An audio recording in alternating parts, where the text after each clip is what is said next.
जय हिंद दोस्तों, मैं हूं आपका दोस्त केबी और डेली करंट अफेयर्स के एक नए वीडियो में आप सभी का स्वागत है। तो आज के इस वीडियो में हम 26 नवंबर 2020 से जो भी महत्वपूर्ण प्रश्न आपकी परीक्षाओं में पूछे जा सकते हैं उन सभी प्रश्नों को डिस्कस करेंगे। तो आइए इस वीडियो की शुरुआत करते हैं। पहला प्रश्न है, नवंबर 2020 में किस टाइगर रिजर्व ने बाघों की आबादी को दोगुना करने के लिए T2 टाइगर कंजर्वेशन अवार्ड 2020 को जीत लिया? तो ये अवार्ड जीता है उत्तर प्रदेश के पीलीभीत टाइगर रिजर्व ने, यानी कि इस प्रश्न का ऑप्शन बी करेक्ट होगा। तो यहाँ पर आप ये ध्यान रखिएगा कि 2014 में जब गणना हुई थी बाघों की पीलीभीत टाइगर रिजर्व में, उस समय यहाँ पर बाघों की आबादी थी मात्र 25। कितने थे? 25 थे। और 2018 में जब गणना हुई तो इनकी संख्या हो गई थी 65, यानी कि बाघों की संख्या को इन्होंने दोगुने से भी ज़्यादा कर दिया था। और इसीलिए यूनाइटेड नेशन डेवलपमेंट प्रोग्राम के द्वारा उत्तर प्रदेश के जो प्रमुख संरक्षक हैं सुनील पांडे जी, इनको ये पुरस्कार दिया गया। अब ये जो हमारा पुरस्कार समारोह था, इसमें कंजर्वेशन एक्सलेंस अवार्ड भी दिया गया है। ये किसे मिला है? तो ये मिला है ट्रांस बाउंड्री मानस कंजर्वेशन एरिया को, और ये आपको मिलेगा असम राज्य के साथ साथ भूटान में। तो यहाँ पर भी बाघों की संख्या में वृद्धि देखने को मिली, जिसके लिए इन्हें ये पुरस्कार मिला है। तो ये आप ध्यान रखेंगे मेन क्वेश्चन से। अब कुछ एडिशनल चीज़ें भी मैं आपको बता देता हूँ, जिससे आपको ये और थोड़ा सा बेहतर तरीके से समझ में आ जाए। बात है 2010 की। तो 2010 में रूस का जो सेंट पीटर्सबर्ग शहर है, वहाँ पर दुनिया के 13 देशों के प्रतिनिधि आए थे। ये 13 देश कौन थे? जहाँ पर बाघ पाए जाते हैं। और यहाँ पर देशों के द्वारा ये समझौता किया गया कि अपने यहाँ पर हम लोग 2022 तक जो भी बाघ हैं उनकी संख्या को दोगुना कर देंगे।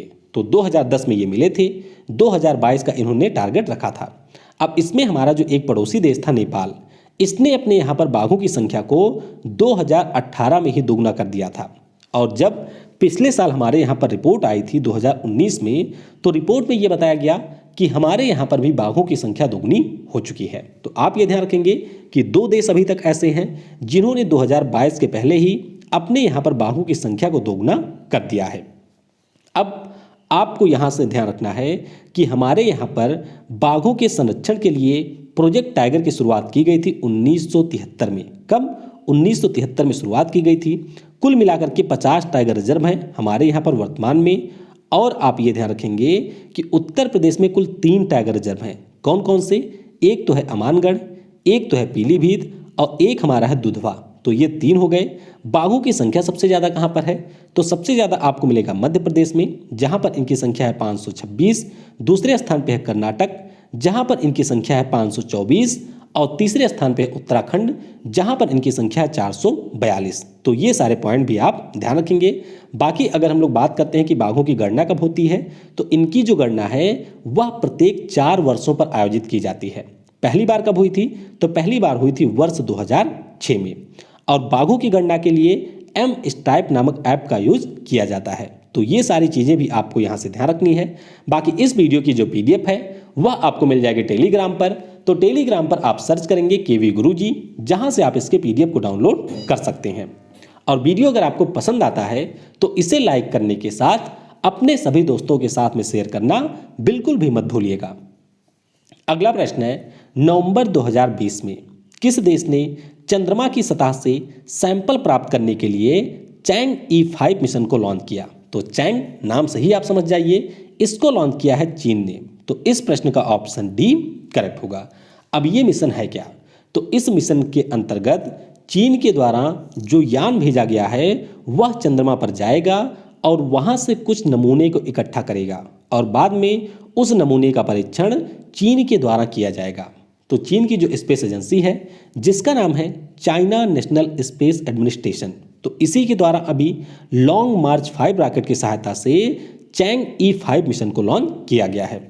अब आपको ये ध्यान रखना है कि अभी तक इससे पहले अमेरिका के द्वारा और सोवियत संघ, यानी कि जो वर्तमान का रूस है, उसके द्वारा चंद्रमा से सैंपल को इकट्ठा करने के लिए मिशन लॉन्च किए जा चुके हैं। तो चीन इस प्रकार से दुनिया का तीसरा देश बन गया है जिसने चंद्रमा की सतह से सैंपल को कलेक्ट करने के लिए कोई मिशन लॉन्च किया है। तो ये आप ध्यान रखेंगे।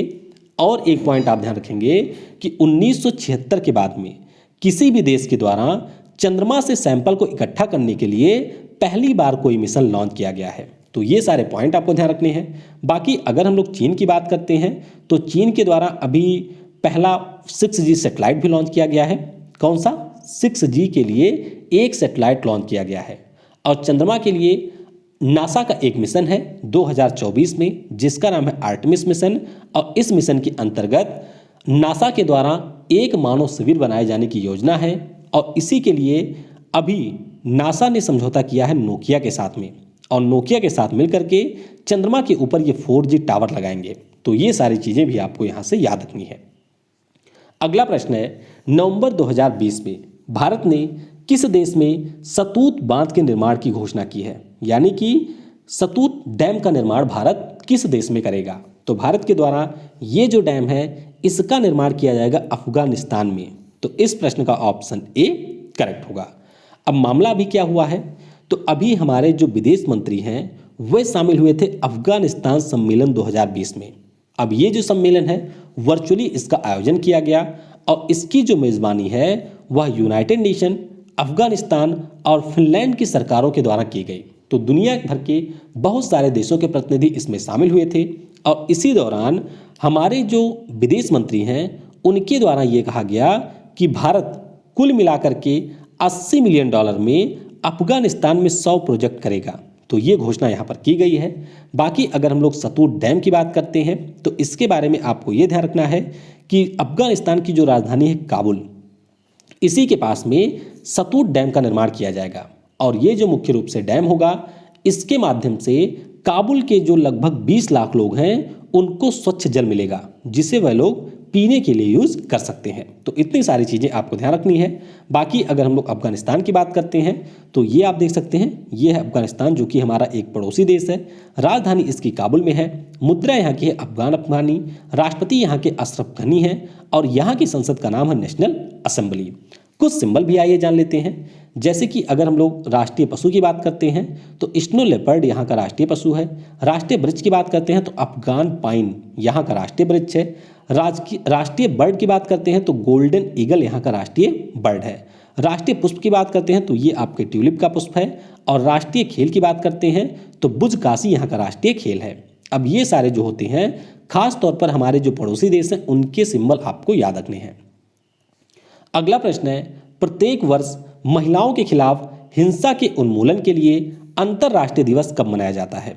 तो ये दिवस आपका मनाया जाता है प्रत्येक वर्ष 25 नवंबर को। यानी कि इस प्रश्न का ऑप्शन सी करेक्ट होगा। तो ये जो दिवस है वह मनाया जाता है संयुक्त राष्ट्र के द्वारा। किस लिए मनाया जाता है?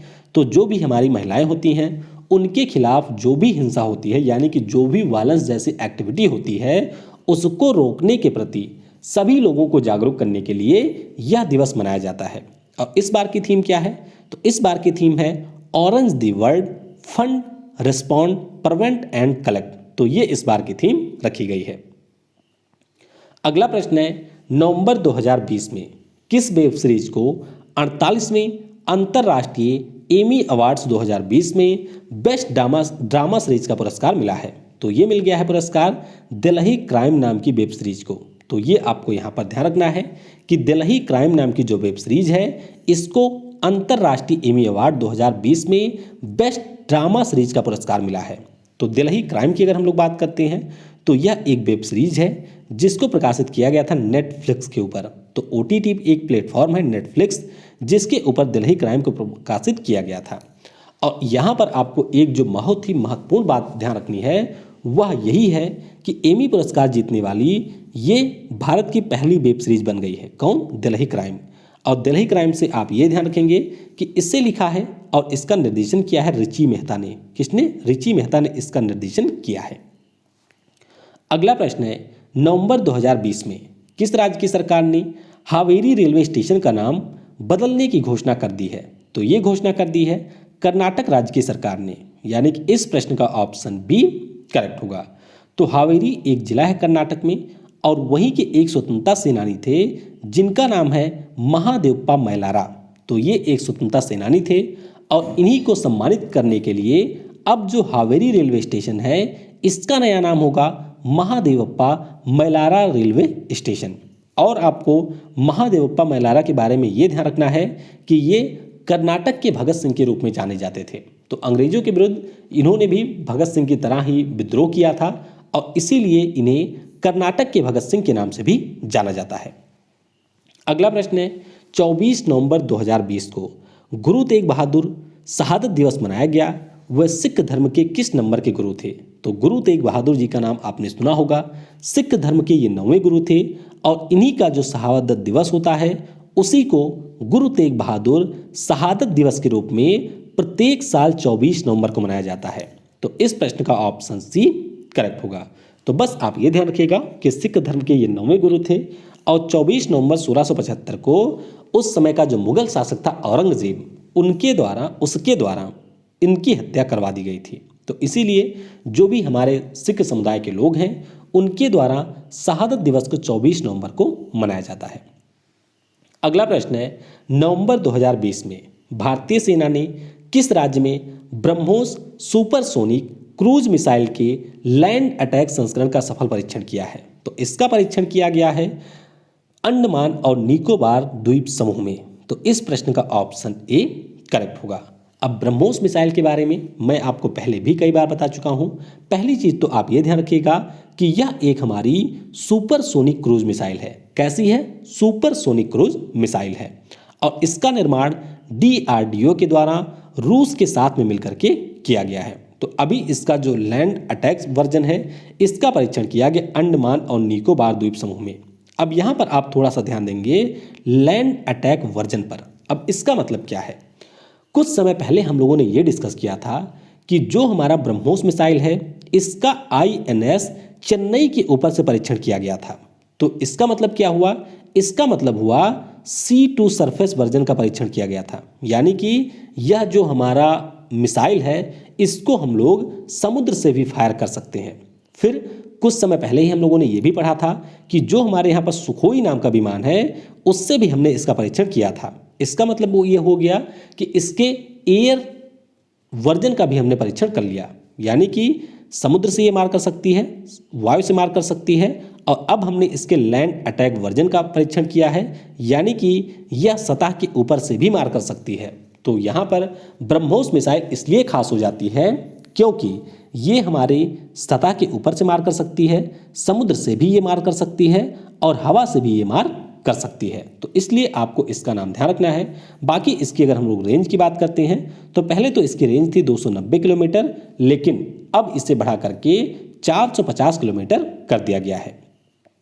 अगला प्रश्न है, नवंबर 2020 में किस राज्य की सरकार ने थी मोबाइल ऐप को लॉन्च किया? तो ये जो ऐप है इसे तमिलनाडु की सरकार ने लॉन्च किया है। यानी कि इस प्रश्न का ऑप्शन सी करेक्ट होगा। तो तमिलनाडु राज्य के जो भी हमारे नागरिक हैं अगर वे फायर एंड रेस्क्यू संबंधित कोई भी सेवा चाहते हैं तो वे इस ऐप के माध्यम से उस सेवा को ले सकते हैं। यानी कि अगर कहीं पर आग लग गई है या फिर किसी प्रकार की आपदा है और वहां पर राहत और बचाव दल की मांग है तो इस ऐप के माध्यम से उस पार्टिकुलर व्यक्ति के द्वारा फायर एंड रेस्क्यू सर्विसेज को एक्सेस किया जा सकता है। तो ध्यान रखेंगे तमिलनाडु की सरकार ने इसे लॉन्च किया है। और कल हम लोगों ने पढ़ा था अभयदम ऐप के बारे में जिसे लॉन्च किया है आंध्र प्रदेश की सरकार ने महिलाओं की सुरक्षा के लिए। तमिलनाडु राज्य की बात करते हैं तो इसकी राजधानी आपको चेन्नई में मिल जाएगी। राज्यपाल हैं बनवारी लाल पुरोहित, मुख्यमंत्री हैं इडापड्डी के पलानास्वामी। उच्च न्यायालय आपको मिल जाएगा चेन्नई में, मुख्य न्यायाधीश यहाँ के हैं अमरिंदर प्रताप शाही जी। राष्ट्रीय पार्क की बात करते हैं तो कई सारे राष्ट्रीय पार्क आपको मिलेंगे जैसे कि मुदुमलाई हो गया, मुकुर्तु हो गया, गुइंदी हो गया, मन्नार की खाड़ी है और हमारा है अनामलाई। उसी प्रकार से अगर हम टाइगर रिजर्व की बात करते हैं तो मुदुमलाई, सत्यमंगलम, कलाकड़, मुंदनथरई और अनामलाई यहाँ का टाइगर रिजर्व है। बायोस्फीयर रिजर्व की बात करते हैं तो पॉइंट कलिमेर वाइल्ड लाइफ सेंचुरी यहाँ का बायोस्फीयर रिजर्व है। तो ये सारी चीज़ें आप ध्यान रखेंगे। बाकी एलिफेंट रिजर्व भी आपको ध्यान रखना है। 4 एलिफेंट रिजर्व हैं, अनामलाई, नीलगिरी, कोयम्बटूर और श्रीविल्लिपुत्तूर। कुछ करंट अफेयर भी जान लेते हैं तमिलनाडु से, जैसे कि जो हमारे यहाँ का एक अपतटीय गश्ती पोत है बिग्रा, इसका जलावतरण यहीं पर किया गया है। विश्व आर्थिक मंच ने यह कहा है कि भारत की जो पहली उन्नत विनिर्माण केंद्र होगा उसकी स्थापना हम तमिलनाडु में करेंगे। विदेशी सैलानियों को आकर्षित करने में जो रिपोर्ट आई थी उसमें तमिलनाडु रहा था पहले स्थान पर। स्मार्ट ब्लैक बोर्ड योजना की यहाँ पर शुरुआत की गई। भारतीय बौद्धिक संपदा रिपोर्ट में महाराष्ट्र के बाद में ये दूसरे स्थान पर रहा था। एम वीर लक्ष्मी देश की पहली महिला एम्बुलेंस ड्राइवर बनी है। तमिलनाडु की सरकार के द्वारा नई इलेक्ट्रॉनिक्स और हार्डवेयर विनिर्माण नीति की घोषणा की गई। नैतिक कृत्रिम बुद्धिमत्ता, ब्लॉकचेन और साइबर सुरक्षा पर पॉलिसी लाने वाला ये हमारे देश का पहला राज्य बना है। और एक भारत श्रेष्ठ भारत के अंतर्गत जम्मू कश्मीर और लद्दाख के साथ में तमिलनाडु राज्य को जोड़ा गया है। तो ये सारी चीज़ें भी आपकी परीक्षा के लिए महत्वपूर्ण होंगी। अगला प्रश्न है, कृषि मंत्री नरेंद्र सिंह तोमर ने किस राज्य में फगवाड़ा मेगा फूड पार्क का वर्चुअली उद्घाटन किया है? तो इसका उद्घाटन किया गया पंजाब राज्य में। तो इस प्रश्न का ऑप्शन बी करेक्ट होगा। तो आपको ये तो पता ही होगा कि अभी तक हमारे यहाँ की खाद्य और प्रसंस्करण मंत्री यानी कि फूड प्रोसेसिंग मिनिस्टर थी हरसिमरत कौर बादल जी, जो कि किस पार्टी से थी? तो ये थी अकाली दल से। अब जो सरकार के द्वारा किसान बिल लाया गया था उसी के विरोध में हरसिमरत कौर बादल जी के द्वारा इस्तीफा दे दिया गया था। तो अब वर्तमान में हमारे यहाँ पर खाद्य प्रसंस्करण मंत्री हैं नरेंद्र सिंह तोमर जी। तो अभी इन्हीं के द्वारा पंजाब राज्य का जो कपूरथला जिला है वहाँ पर इसका उद्घाटन किया गया। आपको ये ध्यान रखना है कि जो फगवाड़ा मेगा फूड पार्क है वह पंजाब के कपूरथला जिले में बनाया गया है और यह 107.83 करोड़ रुपए की लागत से बना है। अब थोड़ा सा आइए जानते हैं कि ये मेगा फूड पार्क होता क्या है। तो ये मुख्य रूप से एक ऐसे पार्क होते हैं जहां पर हमारे जो भी पेरिसेबल गुड्स होते हैं यानी कि ऐसे उत्पाद जो कि जल्दी खराब हो जाते हैं उन सभी का शीघ्र प्रोसेसिंग किया जाता है। जैसे अगर हम लोग बात करते हैं टमाटर हो गया, तो टमाटर आप एक ऐसा हमारा उत्पाद है जिसको हम अगर ज़्यादा समय तक उसी प्रकार से रखना चाहते हैं तो फिर इसका प्रोसेसिंग आवश्यक होता है यानी कि प्रसंस्करण आवश्यक होता है। तो भारत सरकार की योजना है कि पूरे देश में हम लोग इस प्रकार से 42 फूड प्रोसेसिंग पार्क बनाएंगे और इसका मुख्य रूप से उद्देश्य ही होता है कि जो भी हमारे पेरिसेबल गुड्स होते हैं यानी कि जल्दी खराब होने वाले उत्पाद होते हैं उनको हम लोग यहाँ पर प्रिजर्व कर सकें। तो 2012 में हमारे देश का जो पहला मेगा फूड पार्क है वह बना था श्रीनी में, ये है आंध्र प्रदेश में। और भारत का जो पहला एक्वा मेगा फूड पार्क है उसे भी बनाया गया था आंध्र प्रदेश में। तो इसका नाम है श्रीनी मेगा फूड पार्क और जो एक्वा मेगा फूड पार्क है इसका नाम है Godavari mega aqua food park और दोनों ही आपके बने थे आंध्र प्रदेश में। तो ये आप यहाँ से ध्यान रखेंगे। बाकी पंजाब राज्य की बात करते हैं तो राजधानी इसकी चंडीगढ़ में है। राज्यपाल है बीपी सिंह बदनौर, मुख्यमंत्री यहाँ के हैं अमरिंदर सिंह। उच्च न्यायालय आपको चंडीगढ़ में मिलेगा और मुख्य न्यायाधीश यहाँ के हैं रविशंकर झा जी। त्योहारों के बारे में आपको जरूर ध्यान रखना है। होला मोहल्ला, बैसाखी, लोहड़ी और गुरु पूरब यहाँ के प्रसिद्ध त्यौहार हैं। तो ये रहे हमारे मेन क्वेश्चन। आइए अब कुछ अन्य चीज़ों के बारे में भी जान लेते हैं। हिमाचल प्रदेश की सरकार ने अभी कोविड-19 इसके अलावा जो अन्य बीमारियां होती हैं जैसे कि टीबी हो गया, कैंसर हो गया, शुगर हो गया, इनके बारे में जागरूकता के लिए हिम सुरक्षा अभियान की शुरुआत की है। ट्विटर पर 1 मिलियन फॉलोवर वाला हमारे देश का जो केंद्रीय बैंक है यानी कि रिजर्व बैंक ऑफ इंडिया वह विश्व का पहला केंद्रीय बैंक हो गया है। तो इसका मतलब ये है कि अब हमारे देश में काफ़ी ज़्यादा लोग ट्विटर को फॉलो करने लगे हैं और वे जो भी ऑफिशियल न्यूज होती है उसको लेते हैं ट्विटर से। तो इस प्रकार से 1 मिलियन फॉलोवर वाला रिजर्व बैंक ऑफ इंडिया पहला बैंक बन गया है। SMEs यानी कि स्मॉल एंड मीडियम एंटरप्राइजेज और जो भी हमारे देश के स्टार्टअप हैं उनके बेहतरी के लिए HDFC बैंक ने इन्वेंटियरप्रेन्योर chamber of commerce and industry के साथ में एक समझौता किया है। तो ये खासतौर पर बैंक वाले जो अभ्यर्थी होंगे वे ध्यान रखेंगे। और आंध्र प्रदेश में हाल ही में 12 दिवसीय तुंगभद्रा पुष्करालू त्यौहार की शुरुआत हुई है। तो ये भी आपको यहाँ से ध्यान रखना है। बाकी कल मैंने आपसे पूछा था कि जो पब्लिक अफेयर्स सूचकांक आया था इसमें बड़े राज्यों में कौन शीर्ष पर रहा था? तो बड़े राज्यों में शीर्ष पर रहा था केरल राज्य। तो इस प्रश्न का सही उत्तर था केरल। बाकी अगर छोटे राज्यों की बात की जाए तो गोवा इसमें पहले स्थान पे था और केंद्र शासित प्रदेशों की बात की जाए तो चंडीगढ़ इसमें रहा था पहले स्थान पर। और ये जो रिपोर्ट है उससे पब्लिक अफेयर्स सेंटर के द्वारा जारी किया गया था। आज के वीडियो से आपके लिए प्रश्न है, नवंबर 2020 में किस राज्य की सरकार ने भारत के सबसे लंबे motorable single lane suspension bridge जिसका नाम है डोबरा चंटी ब्रिज इसका उद्घाटन किया है? तो इस प्रश्न का उत्तर आपको नीचे कमेंट में बताना है।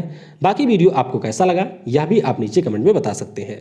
वीडियो को समय देने के लिए आप सभी को बहुत बहुत धन्यवाद। Thanks for watching. जय हिंद, जय भारत और सबसे जरूरी, पढ़ेगा भारत तो बढ़ेगा भारत।